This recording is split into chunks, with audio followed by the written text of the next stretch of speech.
Assalamu alaikum. Madam, welcome. How are you? I am there. Alhamdulillah. Bismillahirrahmanirrahim करते हैं. थोड़ा सा नेट की वजह से लेट हो गया. जी बिल्कुल. Give me 1 minute. I am searching Dr. Rasheed. If he is not there, I will start it myself. Dr. Naheem is also there. Our speakers are also there. We still waiting the Dean Saab. Auzu billahi minash shaitanir rajeem. Bismillahir rahmanir rahim. Let's start our webinar. We are starting this webinar. We are continuing this webinar since very long time, since the pandemic of the COVID corona, with the main association, Pakistan Medical Association, and other collaboration with the Women Medical College, Ahmedabad, and Azad Jammu Kashmir Medical College, Muzaffarabad. We all know that the almost pandemic in Pakistan and also all over the world due to the vaccine is now we are going to control it. But suddenly another hyper endemic we are looking about the this dengue fever, and this is our almost fourth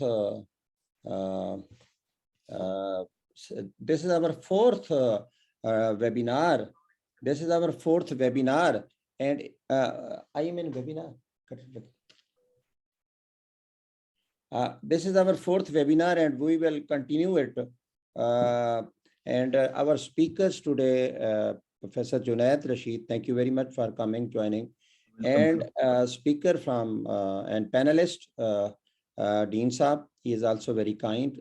He is joining with us since the pandemic. And Dr. Naheem and Professor Munir. Auzu billahi minash shaitanir rajeem. Bismillahir rahmanir rahim. Kul huwallahu ahad. Allahu samad. Lam yalid wa lam yulad wa lam yakul lahu kufuwan ahad. Jazakumullah. Dr. Junaid Rasheed साहब का मैं एक तारुफ करा दूं. Doctor Junaid Rashid साहब इस वक्त चिल्ड्रन अस्पताल में अपने फ़राइज़ सर अंजाम दे रहे हैं. प्रोफेसर जुनैद रशीद साहब एक माने हुए पीडियाट्रिशियन है. Professor Junaid Rashid is the head of the Department of Pediatric Medicine, the Children Hospital, University of Child Health Sciences, Lahore. Professor Junaid Rasheed is a faculty member of Pediatric CPSP, member executive PPMA Punjab, graduate of Allama Iqbal Medical College, Medicine session 86-89. He has a wide experience of undergraduate and postgraduate teaching in institution including the Allama Iqbal Medical College for the last 15 years. Professor Junaid also worked in the Fatima Jinnah Medical University, and Professor Junaid Rasheed also worked in the Gujranwala Medical College, now working in the pediatric. Professor Junaid Rasheed has another a big relation with me. His wife is a professor of pathology working in LGH Amiruddin Medical College. Now I will introduce another speaker, Dr. Naheem. Dr. Naheem is the youngest and a very active research man. I will say him the research man in Azad Jammu Kashmir Medical College. ये हमारी वो शम्मा है जो जल रही है तुंदो तेज हवाओं में बर्फानी मौसम के अंदर, लेकिन ये अपनी शम्मा को जलाए हुए हैं. Professor Dr. Naheem is associate professor in CMH working with me and in my faculty, very honorable member. He is Ayubian. He is graduated 2004 and then fellowship in the FCPS and pediatric medicine in 2001 and joined my college before me 2011, and he has so many publications about more than 20 publications, national, international. We have another speaker is very kind to the Dean Saab, और dean साहब का तारुफ जो है वो किसी का मोहताज नहीं है. बस इतना कहूँगा कि डीन साहब का जो DNA है वो मिलता जुलता है हमारे कश्मीर से, बिलोंग टू गंबर. He is a very kind teacher, and he is a very kind friend, and he is an excellent pediatrician. And Professor Masood Saqib जो हैं, ना सिर्फ एक हमारे अच्छे उस्ताद हैं एंड एक अच्छे रिसर्चर हैं. He I am very proud of this कि मैं भी आजकल इन्हीं की खिदमत कर रहा हूँ आज़ाद जम्मू कश्मीर में, मुजफ्फराबाद में. एंड प्रोफेसर मसूद सादिक का एक हमने पिछला एक सेशन किया था पीडियाट्रिक्स का, एंड बहुत हिट किया. I am still receiving so many answer questions. और I know professor Masood Sadiq बहुत मसरूफ आदमी है, लेकिन मैं उनकी तरफ से कहीं ना कहीं जवाब दे देता. Thank you very much sir joining sir. अपना आप अपना म्यूट अनम्यूट कर दें. Thank you very much, sir. Thank you very much, sir, for joining us, sir. Thank you very much for your kind introduction, Mulazim sir. जी जुनैद रशीद साहब अपने आप share कर दें अपनी चीज अपने इसको. जी जी अनम्यूट करें जुनैद साहब ji. Thank you very much. जी बिस्मिल्लाहिर्रहमानिर्रहीम. And thank you very much, Professor Mulazim Sahab, for inviting me for this important talk. And I will try my level best to add value to whatever knowledge already people have. And I know there is a galaxy of learned people already on the forum and in this August audience. And I'm pretty sure that the knowledge which I will discuss will be a learning by me as well, because it will be a mutual discussion, and we'll try to gain from each other as much as possible. Now, my learning objective of this lecture would be: what is dengue fever, the prevalence and entomology, pathophysiology of dengue, clinical features, warning signs, convalescent phase, lab diagnosis, fluid management, monitoring, reporting, experience in Children's Hospital, and something about dengue vaccine. Before I start, let me tell you that Children's Hospital Lahore has been on the front line in the COVID era as well, and still doing the COVID job. We had a separate area for COVID in Children's Hospital, consisted of all our private rooms, and there were 40 bedded set up with all separate arrangements. And same we have done in dengue fever, because we started with 15 beds and now we have 75. And we had to convert one of our medical wards, a complete medical ward, into a dengue ward. We have to make a separate area in the emergency. And there were different services supporting us. I'll discuss it later on.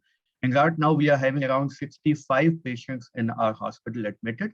And there are like 65 are in the ward and 6 are in the ICU, medical ICU.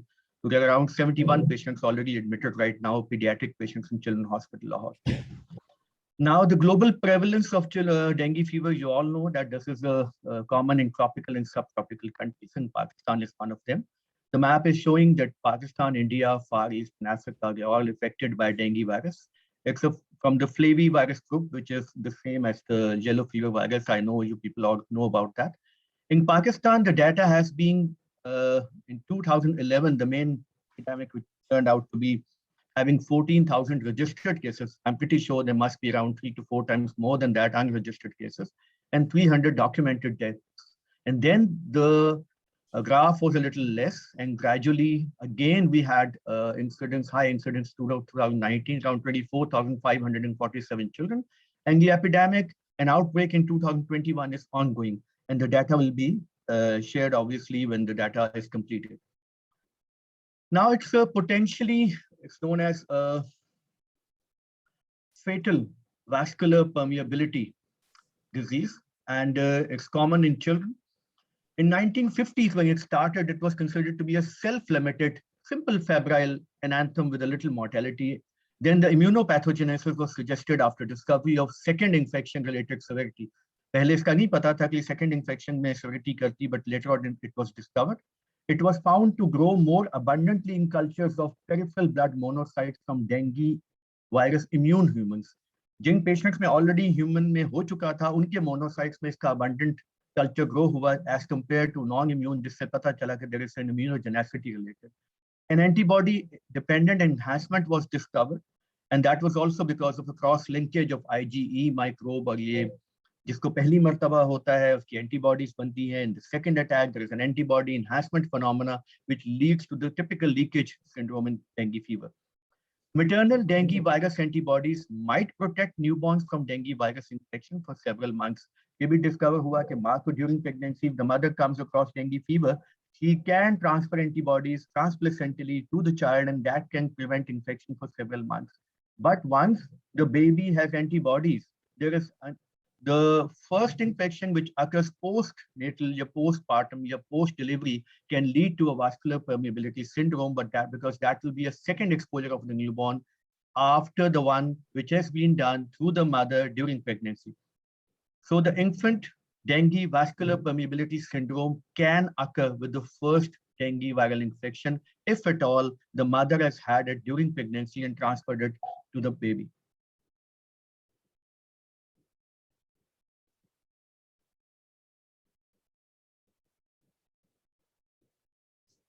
Now the vertical transmission. This point was, in fact, Professor Mulazim Bukhari, in fact, kindly asked me to talk a little about vertical transmission. And there are two types of vertical transmission. One is the vertical transmission of a dengue virus itself in the mosquito generations. That is, from one mosquito generation to the next mosquito generation in the den virus 3, the dengue virus can be transferred or transmitted for 7 generations. An adult mosquito has got a life of 14 to 21 days, and the larva, which can survive during the summer season and can occur again.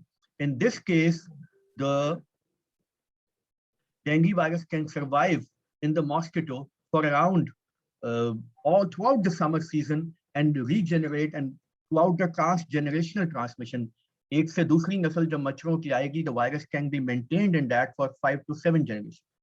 Now the second one was from mother to child. There were different case reports. There are studies available that from mothers, the dengue virus is transferred vertically to the baby. There was one case report I read in which the mother had dengue fever 4 days before delivery, and the male baby had severe dengue with intracerebral bleed and death, and the virus was then virus 2. In another case report, the mother had an uneventful dengue in the last stage of her delivery, before delivery, last stage of her pregnancy, and her female infant had a thrombocytopenia and IgM antibodies. In a cohort study, there were 54 women were studied who had dengue fever in the last 15 days of pregnancy, and the rate of vertical transmission was 18.5, and there were 3 newborns who had warning signs. Similarly, there have been case reports regarding the transfer of dengue virus from breast milk as a possible source of transmission. So transplacental transfer of anti-dengue antibodies has also been documented. The prevalence of IgG antibodies in the maternal and cord blood samples was 95 to 98%, with high agreement between maternal cord pairs, that is a mother who was having dengue during pregnancy, in whatever stage, developing IgG antibodies, they were transferred to the babies, and the baby was saved, or rather than protected. Then this is the Aedes mosquito. You all know the Aedes aegypti has got a living within the home, and the albopictus is generally outside the home in the open environment. Then the life cycle of dengue virus, you all know it was like from aquatic life cycle. It survives in the clean water from eggs to larva, pupa, and adults, and it is around different days, 2 to 3 days, and around 7 days, a full dengue mosquito is formed. Aedes mosquito is formed. How does the mosquito transfer the disease? This is a known phenomenon. If a person who is having dengue fever is bitten by a mosquito, the mosquito Aedes aegypti or albopictus will take the infected virus and will transfer or by biting to the another person at the same place. Now, what is the pathophysiology? You all know that the pathophysiology of dengue virus is the plasma leak. And the plasma leak is mainly leads to the hemoconcentration and hypovolemia, increased sympathetic activity, and generalized vasoconstriction. I'll explain it further, in fact. There were different clinical features which are related to the different types of plasma leak pathophysiologies. Is when you have a vasoconstriction, the skin goes cold, clammy, with an increased capillary refill time, and there is a tachycardia, raised diastolic pressure, and narrow pulse pressure. The systolic pressure, in fact, remains the same because of vasoconstriction. The diastolic pressure is raised, and the pulse pressure goes narrow as the leak is going on. Similarly, there is a decreased GFR because the blood is not being supplied to the kidneys and decreased urine output. In the gastrointestinal system, there is liver damage and nausea, vomiting, abdominal pain, liver enzymes are raised. A tender hepatomegaly is a very important sign of leak. In CNS, obviously, you have a decreased cerebral perfusion, which leads to lethargy, restlessness, impaired consciousness. And in the respiratory system, there is lactic acidosis because of hypoxia and tissue damage.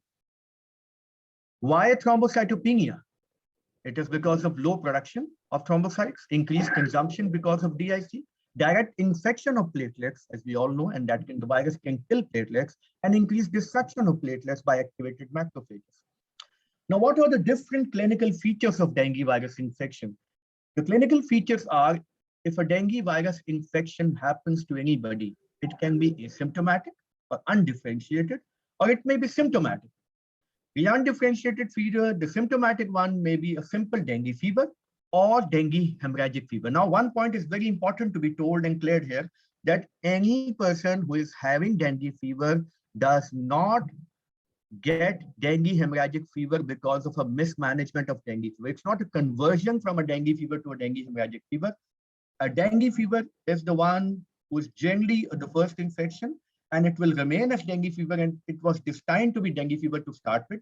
And a dengue hemorrhagic fever was destined to be dengue hemorrhagic fever because it is generally after the second infection. Then once again, it can be without hemorrhage. Simple dengue fever can also come with simple gum bleed, sort of a mild hematuria, and sort of a little menorrhagia even. You cannot, it's not compulsory that if it is a bleed, it is always a dengue hemorrhagic fever. A simple dengue fever can come across with small bleed. Then they can come with unusual hemorrhages. There may be shock, and there may not be any shock, and the expanded dengue syndrome. Now, this is one of the dengue type in which the signs and symptoms are mainly of organopathy. And it's very difficult to, there are no other features of dengue fever, but the antibodies and the virus is detected, and the main clinical features of organopathy. Now, the clinical features preceded the incubation period. We all know it is 3 to 10 days. There are 3 phases. Now, majority of our children, almost 70 to 80%, what we are coming across in the probable phase. We have 3 types of categories. A child comes to Children's Hospital or any other place in Lahore, anywhere. We first suspect dengue fever on the basis of symptoms. Then we send a CBC.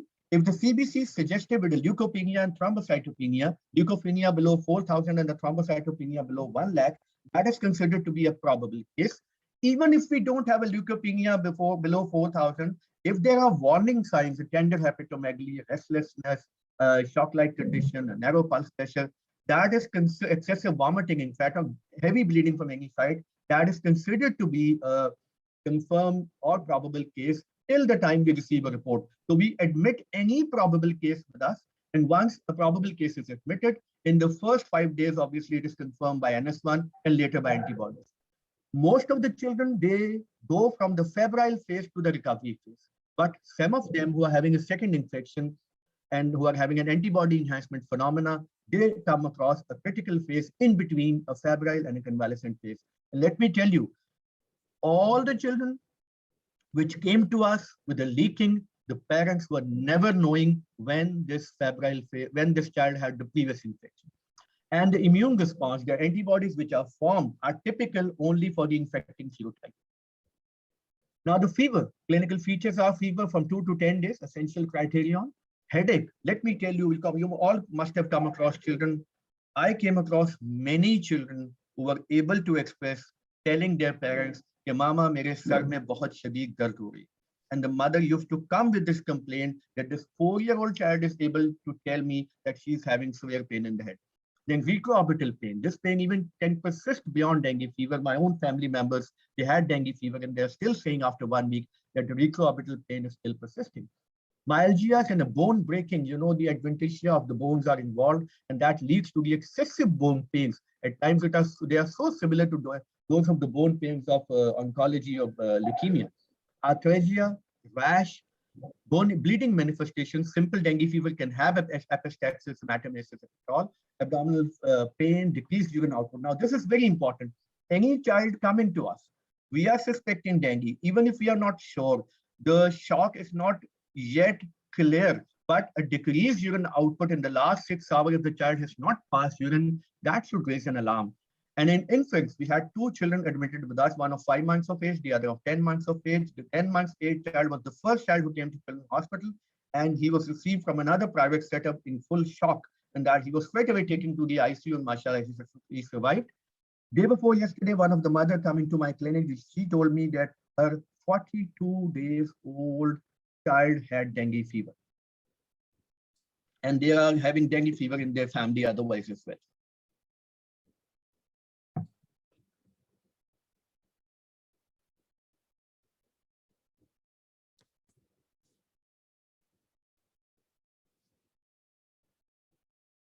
Sorry for this inconvenience. Sometimes No problem, sir. Machine it dodges you, and with all our experience, yet we can have a problem with them. What are the clinical features as far as shock is concerned? Now you can have other organ involvement is concerned: hepatitis, cholecystitis, shock, hepatic failure, neurological manifestations. We had children with sort of a drowsiness who were in shock.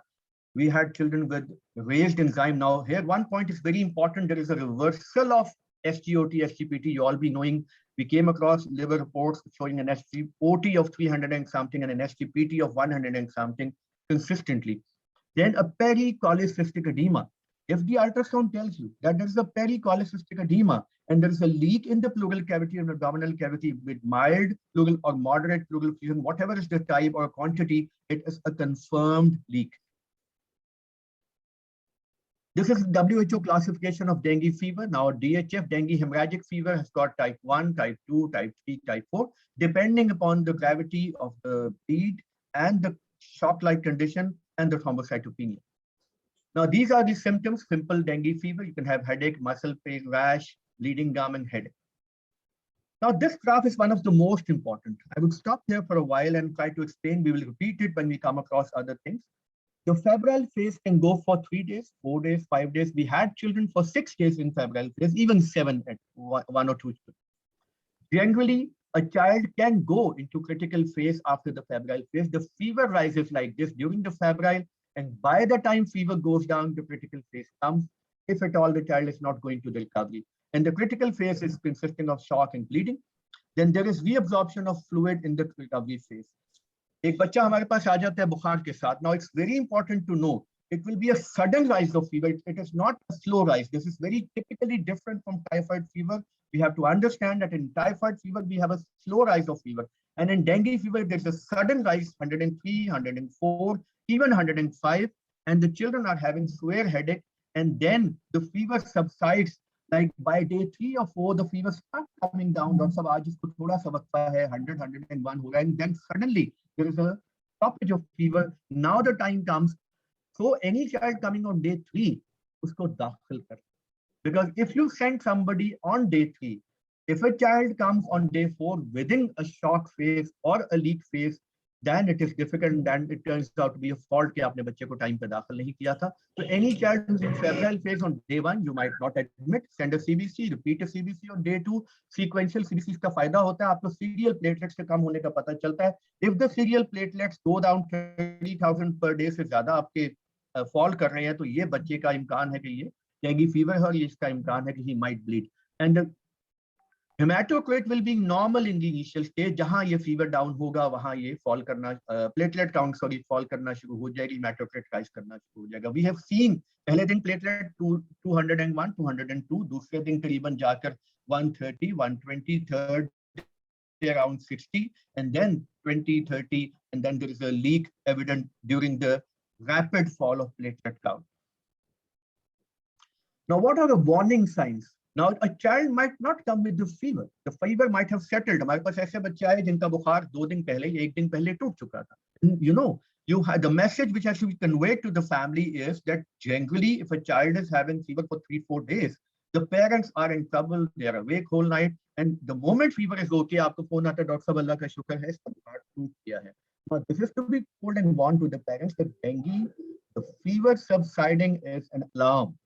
बुखार टूट थूकने के बाद आपका alarm शुरू होता है. And any child comes with persistent vomiting, severe abdominal pain, bleeding, epistaxis, pale, cold, clammy extremities, and urine output less than non-urine output in the last 4 to 6 hours has to be considered admitted जब तक कि आपको बाकी चीजें screen out नहीं हो जाती. So we have a febrile, critical, or recovery, or we have a febrile or recovery straight away. Now, what is a recovery? Convalescent. A child, if it entered into recovery, you have good appetite, there is a rash. I'll show you the picture. And many children we receive with typical pruritus. So there was a fever for 5 days, and now the child is having a rash with pruritus, and the child is stable. We had a child with bradycardia. She was a 16-year-old girl, and during recovery phase, she had a typical bradycardia. We had a cardiac consultation. It was a sinus bradycardia to end with. And finally, after 48 hours, the bradycardia automatically set. Similarly, the hematocrit will be stabilized, especially in a child which was previously in leak, and the WBC and platelet count will be risen. Now, this is a typical rash of diffuse red rash with islands of white and a mix of redness. ये हम जो बच्चे आते हैं on day 1, उनको आप एक छोटा सा हमारा DAC टाइप है नोट सा कि आप बच्चे को घर में आप उसको नेट में रखें और बाकियों को लोशन लगाएं और पैरासिटामोल इस्तेमाल करें, ब्रूफेनडिस्ट्रीन को अवॉइड करें, 24 घंटे बाद CBC कराएं. One point to be noted: every child should not be lying into the net. Net means a child only during the febrile phase. Now the investigations. Mulazim Saab will definitely endorse me. He's much more experienced in this component. मुझसे ज़्यादा इल्म रखते हैं. He's a pathologist and this is his field. Now, for the first 5 days, बल्कि typically 4 days, we have almost 100% आपको मिल जाता है primary infection में dengue NS1. और जब आप जाते हैं day 4 के बाद day 5-6 पे तो थोड़ा सा आपकी percentage fall करती है. जो 75 is around day 5-6 पे आती है. So there is a possibility that the fever was settling. You sent a NS1 और उसका NS1 negative आ गया. It's a non-structural protein and it's a hallmark of flavivirus. Yellow virus में भी इस तरह के होते हैं और ये आपके early phase में आता है. Now this is a typical picture in a primary dengue. The first episode of dengue, you see there is a viremia. And you don't have any IgG antibodies in the primary dengue, and this is the IgM antibody. जो fever के बाद कहीं 7वें दिन के बाद अगर आपने IgM antibody का राइज देखे थे day 7, तो अगर बुखार टूट भी गया है और आप NS1 नहीं करा सकते, आपको प्लेटलेट काउंट से शक पड़ रहा है कि डेंगू फीवर है, तो day 7 पे जाके IgM करवाइए. day 5 और 6 पे आपको करवाएंगे तो there is a possibility that you'll have to repeat it on day 7. You might not get a proper figure. And in secondary dengue, now you see the IgG antibodies were right there previously. And then there is an antibody enhancement phenomenon, and the previous antibody level, there is an increase. And you don't have enough IgM in secondary infection and does not stay long in secondary infection. Now, this was one of the main topics, fluid management of dengue fever. Now, the fluid management, we do not do fluid management in asymptomatic, in undifferentiated or simple dengue fevers. Yes, during the febrile phase, the child needs fluid at time, the child needs oral or injectable paracetamol, but the fluid management is basically for the non-shock or shock dengue. And fluid management is not exactly the febrile phase. Giving a maintenance fluid does not mean the fluid management. If a child is unable to take and is being given some fluid, it's not a fluid management. Management for a critical phase, which lasts for 24 to 48 hours. Now, the plasma leak is the hallmark, and you know, there are other conditions in which we lose fluid. For example, in diarrhea, the fluid is lost outside the body, and there is no third space collection of fluid. In dengue, you all know this must have been repeated before as well in the previous lectures, that there is a third space loss into the pleural and peritoneal cavity, and we are having around the clock, almost twice a day ultrasounds are going on in Children's Hospital. There is a dedicated radiology team who's coming on regularly for chest and abdominal ultrasound to detect and anticipate and monitor the fluid loss in the third space. The main target is do not over-transfuse, do not under-transfuse. Transfuse means fluid. And it is a meticulous monitoring. Once the leak starts, you have to monitor from the ml to ml, jitna आप fluid दे रहे हैं, इसको urine output से monitor करना है. अब बच्चा आपके पास आ गया, you've anticipated the leak start हो गई है, आपने ultrasound पिक कर लिया है कि इस बच्चे को pericardial pericystic cholecystic edema है, then infusion, there's a mild pleural or pericardial effusion, abdominal ascites. Then you will start monitoring. There are different charts, government के दिए हुए charts हैं. फेब्राइल फेज का चार्ट, और अगर आपको बुखार में बच्चा मिलेगा आप वो चार्ट अप्लाई करते हैं जिसमें 4 आवरली बच्चे को फीवर को और सीबीसी को फॉलो किया जाता है, 6 आवरली फॉलो किया जाता है। स्पेशली डे 3 आ जाए तो आप 6 आवरली शुरू कर दें, क्योंकि कहीं भी बच्चे के प्लेटलेट सडनली फॉल कर सकते हैं। And if there is a critical phase, तो वहाँ टिपिकल क्रिटिकल फेज का चार्ट है जिसमें pulse pressure, urine output, heart rate, capillary refill time, ये तमाम चीजें फ्लूइड के रेट के साथ साथ आवरली बेसिस पे, even at time 15 minute basis पे फॉलो करना पड़ता है। Now amount of fluid, the target here is what amount of fluid is to be taken. Now here's the fluid quota. An adult comes to us. अब adult का weight generally 50 kg से beyond होता है, चाहे वो 80 kilo हो या 90 kilo हो या 100 किलो हो, the fluid will be calculated for 50 kg.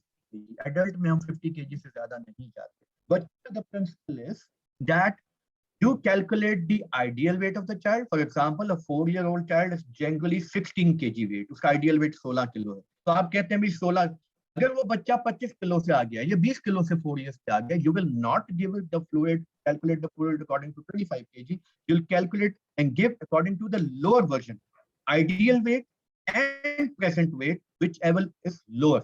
अगर एक बच्चा 16 किलो का होना चाहिए, वो 12 किलो के वजन से आया है, तो उसको 12 किलो का फ्लूइड जाएगा। अगर एक 16 किलो का होना चाहिए और वो 20 किलो के वजन से आया, तो उसको 16 किलो का वजन जाएगा, whichever is lower. So main target is no over transfusion. Now this fluid which is calculated, for example, आपने fluid calculate किया, we know that the leak phase is 48 hours. We will not give this fluid in 24 hours. जो हम calculate करेंगे ये over 48 hours दिया जाएगा। वो calculate आप करेंगे अपने 24 आवर्स के हिसाब का और उसको देंगे 48 hours. This is one way you can calculate the weight. आप परसेंटेज सीडीसी चार्ट्स हैं, इस पे आप प्लॉट करें, बच्चे के वेट का आपको अंदाजा हो जाएगा कि ये आइडियल वेट से नीचे है कि आइडियल के अंदर है, जो लोअर हो अप्लाई करें। There are different formulas, less than 1 year आप ये फार्मूला लगा लीजिए। फॉर एग्जांपल एक 6 महीने का बच्चा है, तो 6 + 9 15, 15 डिवाइडेड बाय 2 7.5, तो उसका अंदाजन वेट 7.5। अगर आप वेट मशीन नहीं है, you can get this weight with the formula application. 1 to 7 years का ये फार्मूला, एक 6 साल का बच्चा है उसको 2 से ज़रब दें, 12 years + 8 20, तो 6 साल का बच्चा 20 किलो का होगा। अगर एक 7 years के बियॉन्ड का बच्चा उसको 3 से ज़रब दे दें, for example you multiply by 3 and you will find a rough weight. Now fluid quota for adult, for आपने ये fluid quota जो कैलकुलेट करना है adults में, अब first you calculate the maintenance. M is for maintenance. For example, for the first 10 kg आपने 1 liter किया 100 ml per kg. For the next 10 kg 50 ml per kg, and for the remaining you do it 20 ml per kilogram. और आपने ये calculate कर लिया, for example 600 ml आप 50 kg के लिए कर रहे हैं ना, तो 1000, 500, 1500 एंड 600 जो अगले 30 kg के लिए आपने 20 से सिर्फ दिया उसको, तो वो 600 ml बना, and the fluid turned out to be 2100 ml plus 5% of body weight. Once again 50 आपने लिया उसका बॉडी वेट, उसको 5 से सिर्फ दिया, तो आपने 2500 फ्लूइड आपने निकाल कर ये टोटल जमा किया। So max fluid which can be given to any adult is 4600 ml whatsoever. इससे ज्यादा फ्लूइड चाहे वो 100 किलो का हो आप कैलकुलेट नहीं करेंगे, and that will be given in 48 hours. Now this is for children. For example, you have a child of 22 kilograms. Now 22 kilogram means 100 ml for the first 10 kg, 50 ml per kg for the next 10 kg, and 20 ml per kg for the next 2 kilograms. So this is 1540. और अब आप उसका 5% का मतलब होगा कि 22 को आप 50 से सिर्फ देंगे तो 1100 ml आपको फ्लूइड मिलेगा, and fluid will turn out to be 2640। इस फ्लूइड को आप उसको 48 घंटे में डिस्ट्रीब्यूट करेंगे as per rate. What is the type of fluid? Preferred fluid is normal saline. In younger children, you can give 5% dextrose with 0.9% saline. And in infants, you give dextrose half saline, because you see, too much saline is not good for children's kidney, and they can't handle it. And dextrose is required to avoid hypoglycemia in children less than 1 year. Now, what fluid option or has to be given? What are the clinical types of shock? For example, एक बच्चा आपके पास आ गया, अब ये वो दरमियान वाले phase में आया है, when the child is leaking. आपने उसका पल्स ब्लड प्रेशर रिकॉर्ड किया, it was 100/75. इसका मतलब उसका पल्स प्रेशर 25 था। जो 25 या 30 के अंदर अंदर वाला पल्स प्रेशर है, उसको आप कॉम्पेंसेटेड शॉक देंगे, and you have to give, body is compensated for the shock, compensating for the shock with tachycardia and rising of systolic diastolic pressure, and the pulse pressure is getting narrowing. और उसका जो है CRT prolong होगा और urine output उसका 0.5 ml per kg per hour तक fall कर जाएगा। एक बच्चा आया है, उसका पल्स प्रेशर बनता है 15, the blood pressure is 90/75. I saw another child, we were doing the round, and during the round, a child who was in the leak phase, हमारे सामने देखते ही देखते वो बच्चे का एकदम कलर पेल होना शुरू हुआ, and the blood pressure which was recorded was 60/50. It was only a pulse pressure of 10, and in time the boluses were given, and mashallah the child was back to normal within no time. So the pulse pressure has to be very important. जो भी आपके clinic पे बच्चा है जिसका बुखार टूट चुका, उसका आते ही ब्लड प्रेशर देख के, उसके यूरिन आउटपुट का सवाल पूछ के, उसका कैपिलरी रिफाइल टाइम देख के, उसका हार्ट रेट जज करके हमने डिटेक्ट करना है कि ये कॉम्पेंसेटेड में है या डीकॉम्पेंसेटेड में है। और ये जरूरी नहीं है कि वो एक दोनों में से फेज में आएगा।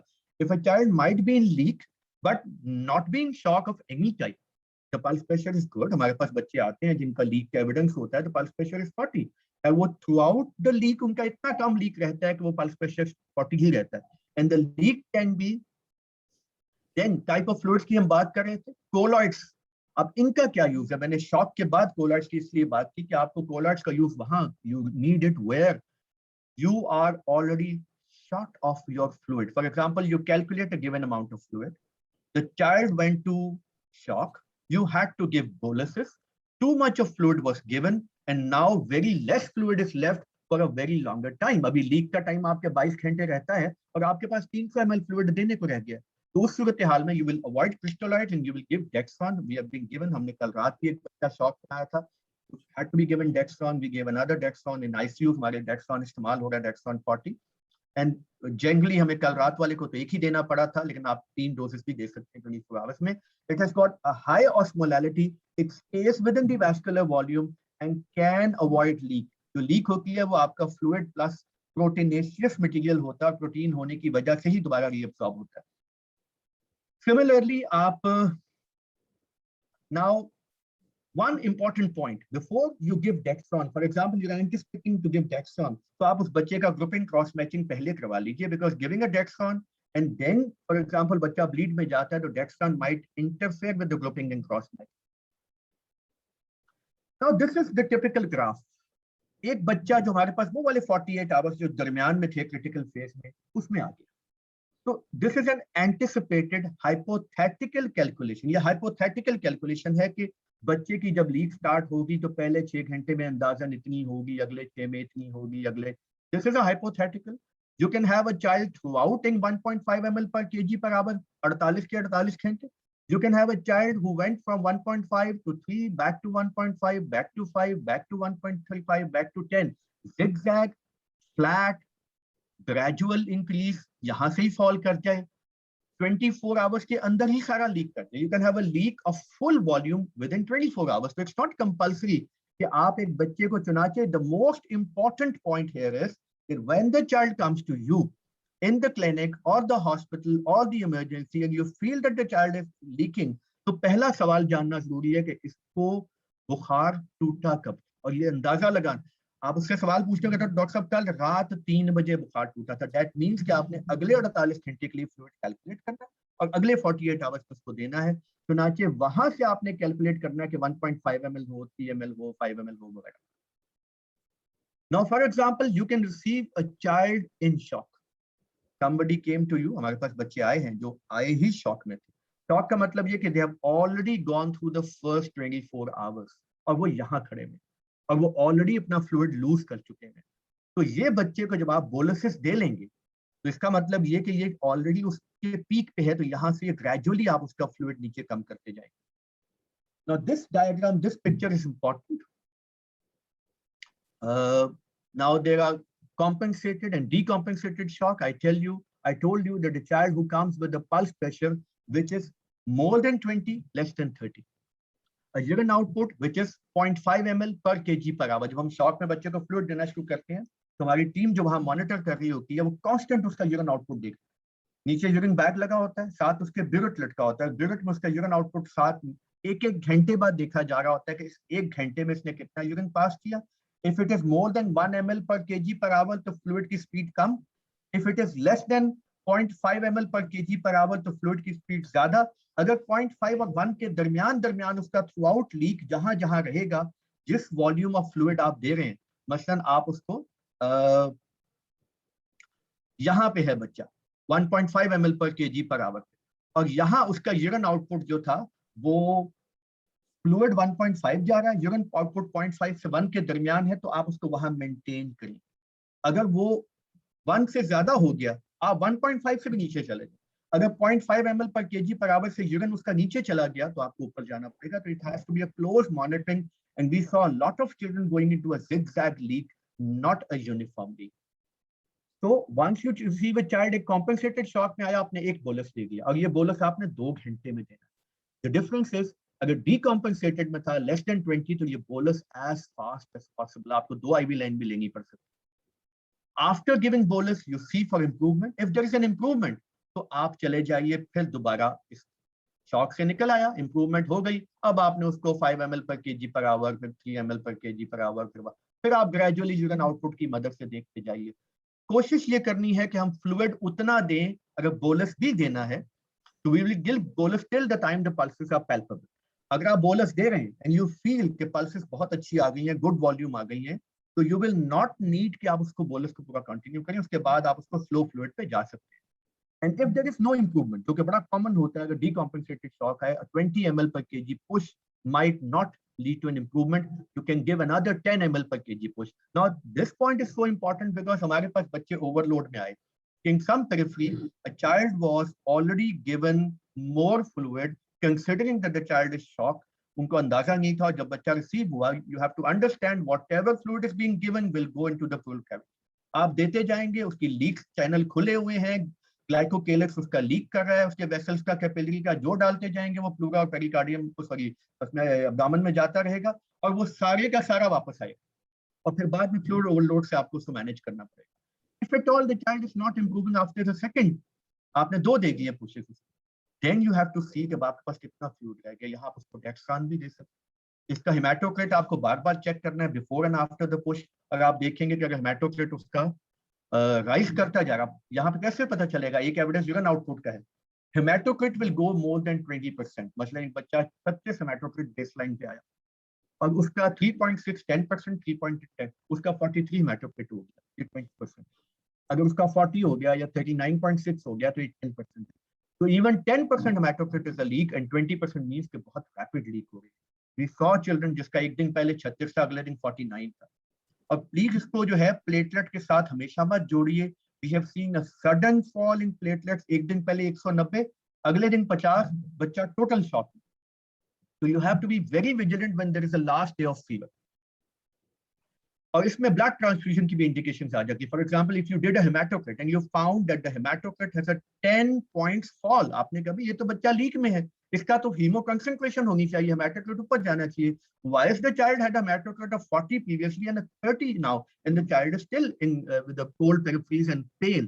That means there has been some concealed hemorrhage somewhere. कोई हेमाटोमेसिस उसको आना शुरू हो जाएगा, हो सकता है उसको कहीं से मलीना डेवलप हो जाए, ज्यादातर गट हेमरेज होती है। और इसमें आपको फिर पैक सेल देने पड़ सकते हैं, एक से ज्यादा मर्तबा देने पड़ सकते हैं। Every fluid bolus 20 ml, 10 ml dextran is subtracted from the total fluid quota. Blood transfusion is not subtracted from the quota because वो गट में करेगी, वो बाहर निकल जाएगी। जो बाकी हुए थे वो थर्ड स्पेस में लीक किए थे। ABCS, now this is important, refractory shock में बच्चे आते हैं तो ABCS जो ये DIAC की गाइडलाइंस में है कि you can have acidosis, you can have bleeding, you can have hypoglycemia, you can have hypocalcemia. We came across children जिनको hypoglycemia था, infants में हमारा जो infant था उसको hypoglycemia होता था, हमारा बच्चे शॉक में गए, उनको कैल्शियम उनका फॉल कर रहा था। तो we at times if you feel कि आपका बच्चा शॉक में जा रहा है तो कैटेकोलामीन रेजिस्टेंट शॉक बड़ी जल्दी डेवलप होता है डेंगू में। If you don't intervene in time, you have very less time, almost 4 to 6 hours, that the child, if remains in a refractory, in a decompensated shock 4 to 6 hours, he will go into the catecholamine resistant shock. अब inotropic support देंगे भी तो वो recover नहीं करेगा, बल्कि vasoconstriction बढ़ेगी और टिश्यू हाइपॉक्सिया और डैमेज बढ़ेगी। और मॉनिटरिंग इज सो क्विक, उसका एक अलग चार्ट है जो 15-15 मिनट बाद भी हम उसको मॉनिटर कर सकते हैं। Now these are the dengue reporting forms. ये आप आया बच्चा, आप आउटडोर में बैठे हैं, आप इमरजेंसी में बैठे हैं, आपने रिपोर्ट कर दिया.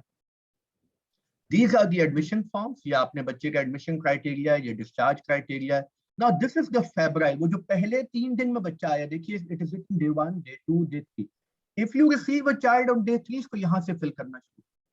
इसका मतलब ये है कि every 6 hourly इस बच्चे का हम ब्लड प्रेशर, हेमाटोक्रिट ये चीजें देख रहे हैं, और हम नोट करें कि 3 पे आ गया और 3 to 4 and around 4 the child will go into leak. And this is the leak chart. अब इस बच्चे को लीक होगी. This is a critical phase monitoring chart. In every ये fluid 10 ml per kg per hour, 5 ml, 8 ml, 7, ये जो आप transfuse कर रहे हैं, जहां आप करेंगे वहां टिक होगा.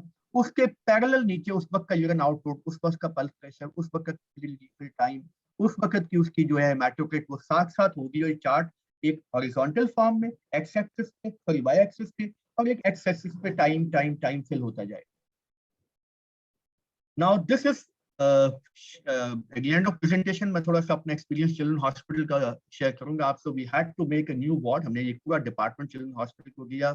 इसमें हमने सेपरेट बेस बनाए. हमारे कन्वालेसेंट फेज का बे है, फेब्राइल फेज का बे है, हाई डिपेंडेंसी यूनिट्स हैं, और हमें 3 उस वार्ड में देगा 8 rooms. We had to convert 3 out of them in a, because yesterday there were 23 children in leak out of the 65 who were admitted.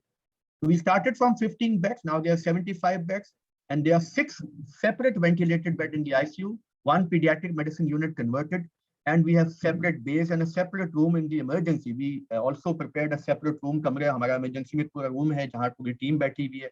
जो बच्चा वहाँ पे आता है वहाँ रिसीव होके in time manage होके वो ward में shift होता है. CBC facility machine is lying within the dengue ward. Round the clock consultant coverage. Consultant सुबह शाम राउंड करते हैं. सीनियर रजिस्ट्रार इन पर्सन शाम रात हर वक्त दस्तयाब होते हैं. And round the clock radiology and pathology services. Now the dengue vaccine, इस मौजू पे अक्सर बात होती रहती है कि जी डेंगू वैक्सीन के मुतालिक आई एम श्योर पिछली सिटिंग्स में भी हुई होंगी. And you all know that there are 3 dengue vaccine for children, और उसमें जिनमें आपके फेज 3 क्लिनिकल टेस्टिंग हो चुकी हुई है. जो आपकी मेन अप्रूव हुई है डेंगू वैक्सीन जो एडल्ट्री हुई है, और बच्चों में ये आपके जो ये है डेंगू वैक्सीन और टैक 003 ये मोलेकुलर कैमरास हैं, और इसमें लाइक उन्होंने उसको येलो फीवर के नॉन स्ट्रक्चरल जीन के साथ उसको कंबाइन किया. इनके 4 वायरसेस 10, 1, 2, 3, 4 के स्ट्रक्चरल जीन्स को उनके नॉन स्ट्रक्चरल जीन के साथ कंबाइन करके एक सनोफी की है, टेकीडा की है. एक live attenuated vaccine tetravalent being process है. US national institute of health जो है इनका भी ट्रायल चल रहा है. And it contains mutagenized DEN 1, 3 and 4 and DEN 4 and 2 cameras. ये इसको लाइव एटेन्यूएटेड बना रहे हैं. ये भी ट्रायल में है. द फेज 3 ट्रायल जो डेंगू वैक्सीन के चल रहा है, ये प्रोवाइड इट इज रिकमेंडेड कि आप इमरजेंसी यूज ऑथराइजेशन की अभी नहीं हुई बच्चों में खैर, लेकिन अगर आपने बच्चों को देना हो तो ये सीरो पॉजिटिव बच्चों में आप को दे सकते हैं. और जो बच्चे ऑलरेडी सीरो पॉजिटिव है but sensitize seronegative children for risk enhanced disease during breakthrough. इसलिए हम इस मौजू पे भी पाकिस्तान में इसलिए बात नहीं करें कि यहाँ ब्रेक थ्रू बहुत ज्यादा है और आप उसको पहले से दी हो vaccine that can be a first source of introduction to the child memory T cell, and that can lead to a sero. बच्चा जो है सेकंड, जब उसको फर्स्ट अटैक होगा तो वो उसमें सेकंड अटैक के तौर पे आएगा और उसको लीक स्टार्ट हो सकती है अगर उसको पहले वैक्सीन लगी हो. Dengue vaccine contains no virus NS1, while NIH जो ये इनकी है टेट्रावेलेंट जो लाइव एटेन्यूएट है, इसमें NS1 उसकी प्रोटीन भी साथ है. और इसके ये प्लेसिबो कंट्रोल ट्रायल्स चल रहे हैं और इसके करीबन 35,000 डेंगू वैक्सीन के हुए हैं बच्चों में 2 से 16 साल तक. अभी जो उनकी फिलहाल स्टडी जो उन्होंने की थी जिसके एंड पे दे डिक्लेयर्ड इट कि अभी ये अगर दिया भी तो ये 9 years और अबव बच्चों को दिया जाएगा. Now, thank you for listening patiently. Or I'm sure कि thank you very much.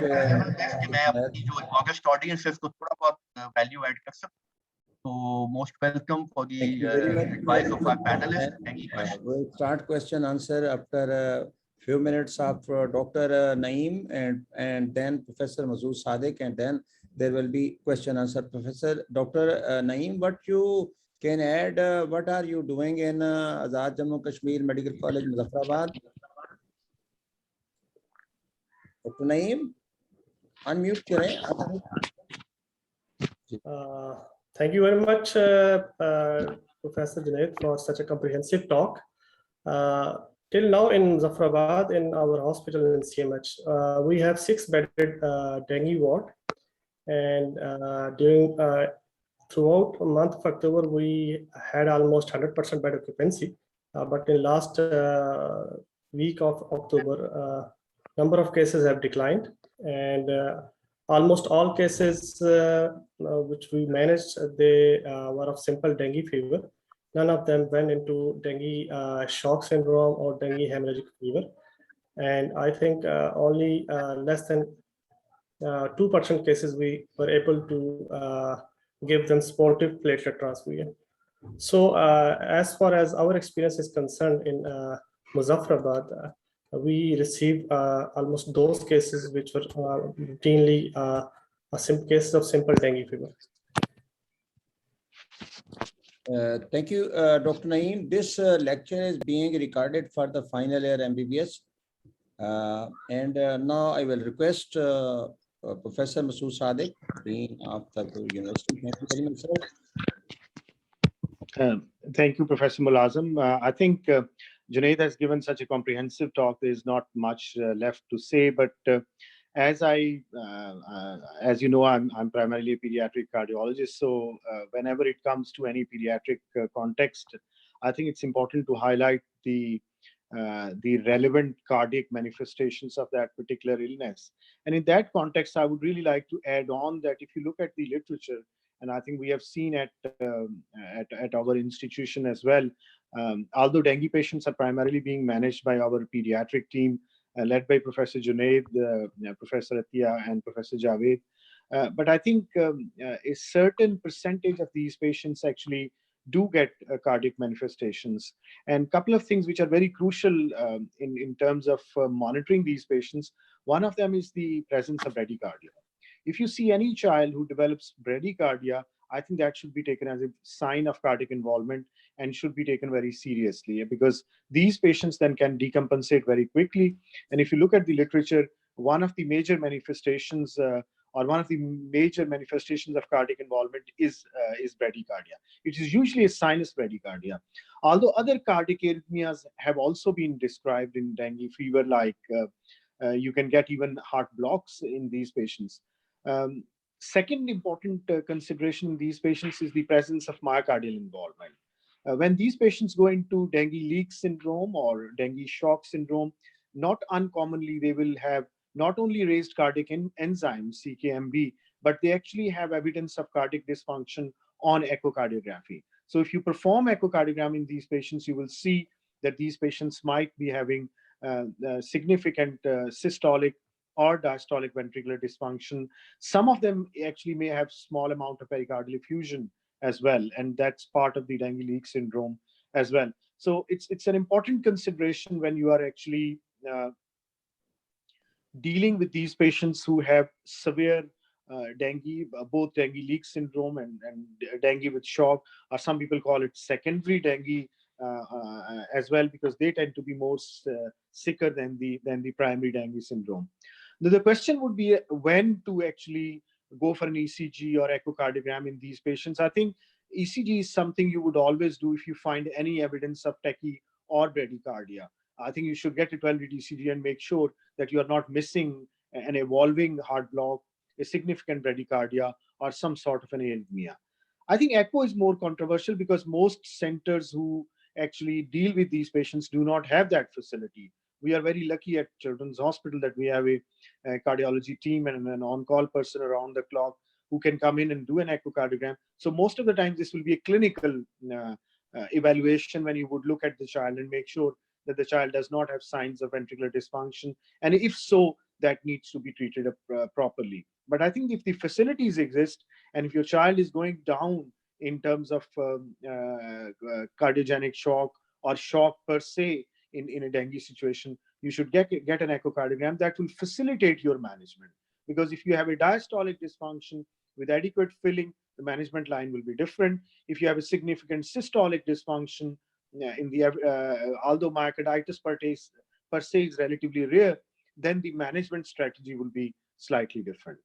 I think that's all I would add in terms of cardiac manifestations. First question I will ask from Professor Junaid. And the second question I will ask from Professor Masood Sadiq. Professor Masood Sadiq, what is the complication of overload of this fluid? The people who do not monitor and they are treating their patients in the villages and other things. What is the complication of overload of this fluid in the children? On the lighter note, I was one of the very few first victims of dengue when dengue came in this country, and nobody at that time really had a very good grasp on the subject.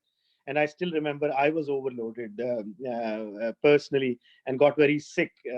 God Almighty has been very kind, and I'm still alive. But I think it's something which I think people have to be very, very careful in terms of evaluating these patients. And I think Junaid has very comprehensively given us a fluid protocol, and I would ask Junaid to give that again as how we should be treating these patients and when to give fluid, how much fluid should be given, and of course what to do with fluid overload. Over to Junaid. Fluid overload, we have children. For example, there was a child who came to our emergency who had already received 1 liter of fluid before, and the total quota was around 2 liters, which was calculated, and half of the fluid had been given as a bolus somewhere else. So this child, once treated, initially had a little overload in the form of pulmonary edema and diuresis. And when the recovery phase and reabsorption phase came, the vascular volume, which was out in the pleural and abdominal cavity, it came back into the volume, and the pulse pressure became wider. There were diuresis. There was a little pulmonary edema on the X-ray showing, and that was managed by a very controlled Lasix infusion, along with a little fluid being given, along with the monitoring of blood pressure, and the child came out of it. So we can come across. देखिए, I'm repeating again that once, to avoid overload, we have to be vigilant. पहली बात, ये कौन से stage पे आ रहा है, कितनी देर हो चुकी है इसको लीक स्टार्ट हुए हुए, कितना फ्लूइड पीछे, अगर आपको आईवी नहीं मिला, if you ask a child, for example आज सुबह एक बच्चा आया, उसकी माँ ने कहा जी कल सुबह से बुखार टूटा हुआ है, इसका मतलब हम किसी इस फेज के आसपास हो सकते हैं, क्योंकि 24 घंटे गुजर गए। अब आपने उससे पूछा, उन्होंने कहा जी मैंने आई रिमेंबर इसने 2 गिलास पानी पिया था, 3 गिलास हमने अनार का जूस पिला दिया था। You will calculate that fluid, और आप अपने टोटल फ्लूइड कोटा में से माइनस करेंगे, और फिर आप देखेंगे कि बच्चा हमारे पास किस कंडीशन में आया हुआ है, शॉक में आया है, डीकॉम्पेंसेट। अगर तो वो बेचारा पीछे से पीता आया है तो काफी इम्कान है कि वो डीकॉम्पेंसेट नहीं हुआ होगा, लेकिन this is very much possible कि वो एक्स्ट्रा पी आया और आपके पास जो टोटल फ्लूइड बचा है नेक्स्ट 24 आवर्स के लिए, almost half of that has already been given. Then that is the time to avoid overload and give dextran rather than giving crystalloid. You have to give colloid so that you can avoid overload. And number 2, regarding एक छोटा सा comment है regarding platelet transfusion. In fact, we had children with us. He was asking about the platelet. What is the indication of platelet transfusion? There is technically no indication of platelet transfusion as per guidelines. We have had children with platelet to the level lowest about 4,000. हमारे पास 4,000, 3,000 के बच्चे रहे, और उनमें 15-20 तो बहुत ही common है, 10, 15, 20 तो इस वक्त भी बेशुमार पड़े. But we did not give any platelet transfusion. And the indication is only if at all a child is in a shock and there is like bleeding going on, you have already given 1 or 2 pints of blood, or you are considering any just उसका hemodynamic stable हो जाए तो आप देते हैं platelet transfusion.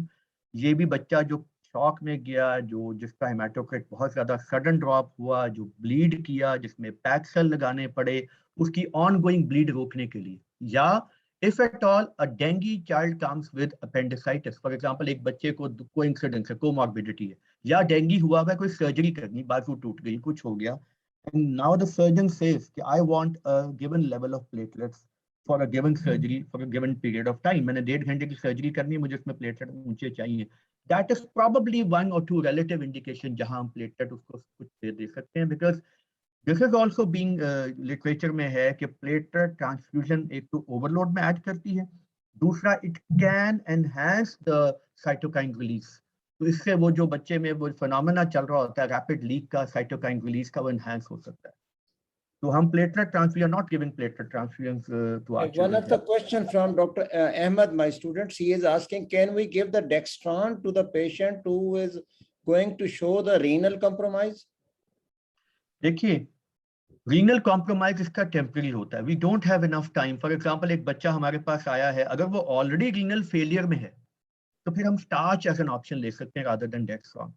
लेकिन अगर एक बच्चा रीनल, फॉर एग्जांपल डायलिसिस वाला बच्चा आता है, अब उस बच्चे को हीमोडायलिसिस चल रही है, क्रॉनिक किडनी डिजीज चल रही है, उसमें तो फ्लूइड ओवरलोड होने के बाद वैसे ही इम्कानात ज्यादा हैं, तो उस बच्चे में हो सकता है कि आपको पैरेलल उसको डायलाइज भी करना पड़े, उसका वो जो है यूरिया क्रेटिनिन कम करना, उसका फ्लूइड जो ओवरलोड है उसको साथ साथ डायूरीज करना, और उसके साथ उसको डेंगू को मैनेज करना. डेक्स्ट्रॉन आप अगर full obviously established renal failure है तो आप नहीं देंगे. हिमैक्सल आप दे सकते हैं उसके प्लेस में. You can give albumin. अगर आपको कोई भी, यानी कि कोई भी ऐसा फ्लूइड जो, कोई भी ऐसा सॉल्यूट जो फ्लूइड को रिटेन कर ले ब्लड के अंदर, वो दिया जा सकता है. तो they are starch, albumin, haemaccel and dextran. Generally क्योंकि हमारे पास बच्चे जो नॉर्मल हेल्दी आ रहे हैं, इस वक्त सारे बच्चे जो आ रहे हैं देयर अराउंड 8, 10, 9, 12 इयर्स, और ज्यादा एडोलेसेंट या ग्रोन अप या स्कूल गोइंग चिल्ड्रन हैं, तो दे आर अदरवाइज नॉर्मल. वो ड्यूरिंग शॉक अगर उनका रीनल कॉम्प्रोमाइज होता भी है तो that is because of poor perfusion. And if you give fluid तो वो जो एक्यूट किडनी इंजरी थोड़ी सी हुई भी होती है वो रिवर्ट हो जाती है. एक क्वेश्चन है फ्रॉम द बिलाल शायद, what if a child presents in compensated shock still after 12th of the critical phase, but has already been given 1.5 liter more fluid than the quota? What should be the protocol then?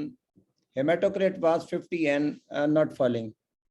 देखिए, generally speaking, if the child was given 1.5, technically ना, it's more theoretical scenario. Practically एक बच्चे को जब आप साथ साथ fluid दे रहे होते हैं तो वो कॉम्पेंसेटेड शॉक में कम जाता है. वो जनरली ये जरूर होता है कि उसका लीक बढ़ता जाए, लेकिन वो शॉक में इसलिए नहीं आ पा रहा होता कि मुस्तकिल फ्लूइड इसको जा रहा होता है. Yet there is a possibility कि इतना ज्यादा लीक हुआ कि जो मर्जी आपने दिया वो सारे का सारा लीक कर गया. इसका प्रैक्टिकल पॉसिबिलिटी. एंड ऑब्वियसली अगर 1.5 लीटर ज्यादा जा चुका हुआ है तो then you have no other option but to give dextran only. और आप उसको किसी भी तरीके से, बिकॉज उस वक्त पहला काम है जिंदगी बचाना. We can not afford a child to die with shock rather than to die with overload. Overload को हम फिर और तरीके से मैनेज कर लेंगे किसी भी तरीके से. उसमें फिर आप बच्चे को वेंटिलेट रख सकते हैं, उसको थोड़ा सा लैसिस इन्फ्यूजन दे के उसके हार्ट को थोड़ा सपोर्ट दे के बाद में लुक आफ्टर किया जा सकता है. But a death with shock के आपने लीक में नहीं बच्चे को पकड़ा है, ज्यादा रिस्की होगी. तो we have to save a child. Inotropic support आपको देनी पड़ेगी. साथ आप उसको जो है वो although it's a rare possibility जो आपने सिनेरियो बताया कि उसका इतना ज्यादा फ्लूइड एक्स्ट्रा मिल गया और फिर भी वो डीकॉम्पेंसेट शॉक में रहा, तो उसमें dextran as a fluid, inotropic support साथ, और जैसे ही बच्चा बेहतर होना शुरू होगा हम उसको, अगर वो ओवरलोड में जाता भी है तो फिर लैसिस infusion along with the controlled blood pressure monitoring along with echo. We had a child with mild myocardial dysfunction. इसका इको हुआ था एक बच्चे का, हल्का सा मायोकार्डियल डिस्फंक्शन आया था, बच्चा शॉक में था. एक रिकमेंडेशन आई है from professor Munir, dengue vaccine is recommended as 9 to 10, 9 to 16 year recommended. Lab confirmed cases of the dengue fever and the living area where the dengue is common, but it is very important to check if the IgG is present, then it is not recommended. आपने कहा था कि there are 2 common tests in the first 4 days, that is the NS1, it is non-specific. It will be positive for all type genotype 1, 2, 3, 4. And the other test is we usually do not recommend, that is the PCR. Yeah. Very rarely we are doing, only we want to do a research in labs. And the third test is then IgM, it remains for 90 days. And then after that is the IgG. Another test we do not recommend, nucleic acid amplification test. So mainly it is the physician, your consultants, you recommend these things on the our blood complete examination, our renal test and other tests. Thank you very much. If anybody has एक छोटा सा note आपकी इजाजत से. Yes sir. I was in a meeting in Secretariat day before yesterday. Right now all 4 strains of dengue are in the market. PCR government कर रही है IPH में, इंस्टीट्यूट ऑफ पब्लिक हेल्थ में, और जो जहां से उन्होंने सैंपल लिए हैं वही जो जिनके एनएस, आइडियल जो होता है कि पीसीआर का सैंपल उस प्लाज्मा में से दिया जाता है जो फेब्राइल फेज में हो, यानी NS1 का सैंपल के वक्त में किसी का पीसीआर आपने करवाना है तो फर्स्ट 4 डेज में जब उसका फीवर हाई है, उसका NS1 पॉजिटिव है, उसी सैंपल को आप संभाल के उसका NS1 पॉजिटिव आ जाए तो पीसीआर के भिजवाया जाए। और इस वक्त देयर आर ऑल डेन 1 2 3 4 चारों स्ट्रेन सर्कुलेट कर रही हैं। एक और क्वेश्चन है प्रोफेसर मसूद सादिक आपके लिए। One of the student is asking sir what you mean by the secondary dengue? I'm sorry if I use that term. I think people have been using that term. I think it's the second episode of dengue. That's what I meant, actually, primary dengue and secondary dengue. But I think this is not a very appropriate term to use. I think terms like dengue with leak or dengue with shock are more appropriate terms to be used. But I think Junaid has just highlighted on his slide as what exactly the secondary dengue means. Okay, Junaid, you want to?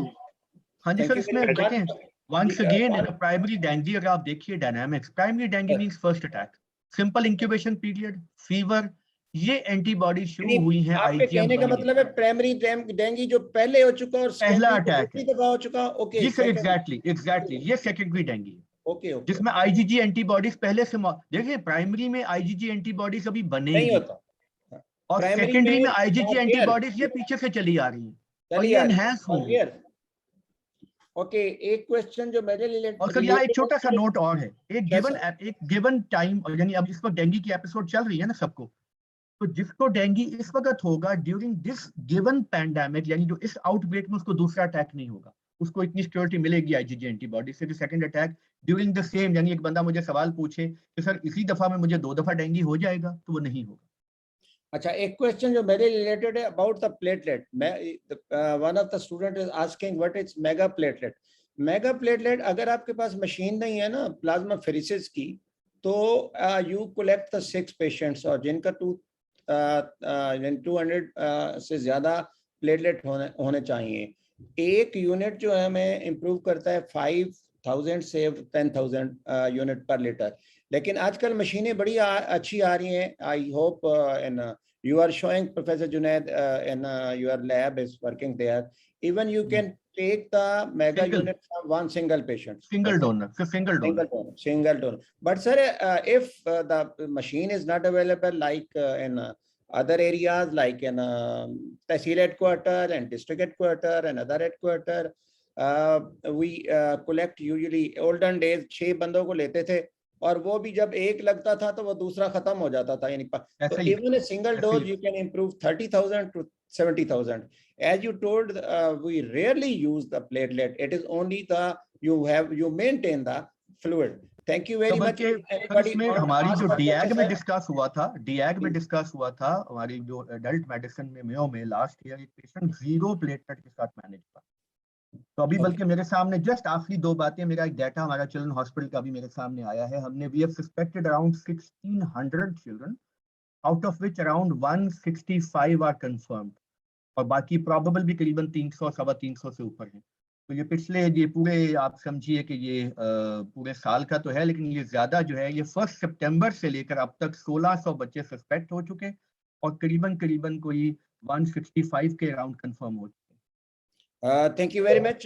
If anybody asks the question, otherwise I will ask the Professor Salma Kundi. She is president of PMA, and thank to all. Say the thank to all the speakers, Professor Junaid and Professor Masood, and all other speaker. Professor Salma Kundi. Professor Mulazim Hussain. Ji sir. Ji Naheem. I have shared a link of one of the research article which was published in Pediatric in Review. And anyone who is interested in getting more details about dengue management, he can copy this link, and it is shared in message. We will upload in our website, and if they will ask the question, then you can answer on it. We will upload on our AJKMC website. Thank you, Naheem. Thank you. Professor Salma Kundi, can you close? Assalamu alaikum. Thank you so much, Professor Mulazim Saab. आपने मुझे बोलने का मौका दिया। First of all, I'll thank you, Professor Mulazim Saab, because you are man behind the gun for this webinar. It's a great webinar, and listening to all this today, being a non-clinician, I was really, really thrilled, because this is something which is saving lives. Allah aap sabko iska ajr de. My special thanks to everybody who is attending, to our panelists, great Professor Masood Sadiq Saab, Professor Naheem Ahmed Saab, and my special thanks to the speaker, Professor Junaid Rasheed Saab. It was a wonderful lecture. For a lay person who's not a clinician like myself, I've gained such a lot. In fact, when we download this, I'll give it to all the GPs all over Aptabad, and I will share it with every pediatrician who is around here. Thank you so much. Thank you for a great talk. Thank you And so Allah much, bless madam. Now I everyone. will leave for the Kashmir. Thank you very much. Thank you very much, everybody. Thank you very much, Allah Hafiz. Masood Saab. Thank you very much, Junaid Thank Rasheed. you very much. बहुत शुक्रिया. Thank you very much, Naheem. आपने भी time निकाला, and everybody, thank you very much. If you ask the question, we will upload on our website, on PMA website and our personal website. You can ask the question. Thank you very much. Allah Hafiz. Allah Hafiz. Allah Hafiz. Allah.